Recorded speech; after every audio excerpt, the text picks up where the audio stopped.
zulu keme ho anyị zulu keme ụmụ Igbo zulu kemuma anyị zulu keme ho anyị zulu keme ndị be anyị zulu kemuma anyị zulu keme ndị na-ewele ego Chukwu nyelufa edozi obodo fa na-agbapụ mmiri etinye ọkụ anụ ọkpọ n'ụzọ ọgaranya lọtala ụmụ ogbenye maka Chukwu ego ya gaba ericha ọ bụla ogidi ọgịlịga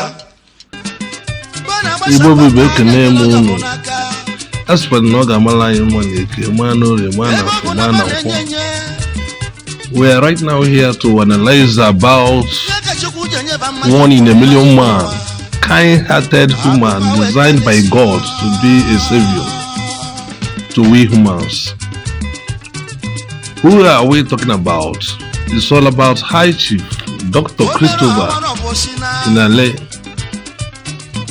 OMELUOHA, one of Isele, Odogwu Aballa Kingdom in Delta State, Nigeria, AKPOKUEDIKE of Igbo land. Odogwu Aballa Kingdom has done a lot for his people and the community.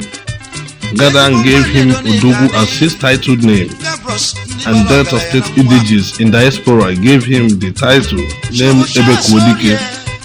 Odogwu Aballa is the patron to PCRC and also a patron to the crime prevention of Anambra State, and also a patron to anti-cult Delta State, and also the chairman of Azeo Healing Ministry in Delta State. So may we join our hands together to pray for Odogwu Aballa Kingdom for his long life and prosperity. He is happily married with 12 children. God is so great for him. So any woman here Odogwu Aballa Kingdom. When I call ọtụtụ ihe this man na-eme ndị obodo ọ na-eke akpa rice. The other day in that court opened for 4 CNRs ke we na-echekwa obodo ọfụma. So the man bụ na enyere mmadụ aka, ọtụtụ ndị mmadụ ka onye goro aka ma ndị odupụrụ obodo oyibo, ma ndị ọ na-akwụ ụgwọ ọnwa dịka ndị ajadu, ma ndị ọ na-eke akpa rice na tomato every year. I went to see na ọ ya dịla Odogwu Aballa mma, wee sị na anyị na-ekene when I spend a jide ka oji, when I Chineke ya gozie, iwu ọcha na efe ọtụtụ ihe I capture here. When I call otu ihe this man na-eme n'obodo, no a big philanthropist ka ọ bụ n'obodo. Bụrụ ọ bụ na mmadụ one na one ya so otu o si eme n'obodo na-eme ebe ọzọ, ọkwa ya bụ na obodo niile adịgo mma.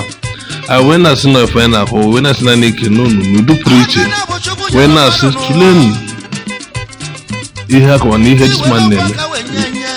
When I see na ọ ya adịla Igbo niile mma, ọ ya adịwe Delta State na mma, ọ ga-adị ndị Igbo niile na mma.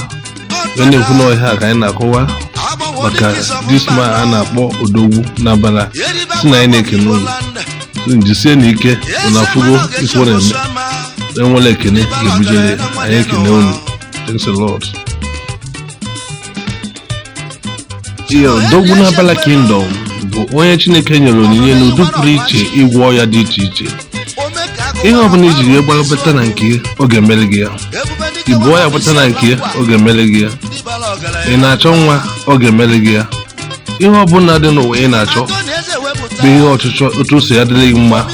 When you come to Azeo Healing Ministry in Delta State, mkpa gị niile bụgo anya bulugo yolugo ada bugo kwada ndi balogale na nwa onwa netiloro bomuma obuto bi oboru omi fuku obolo ndi balogale na nwa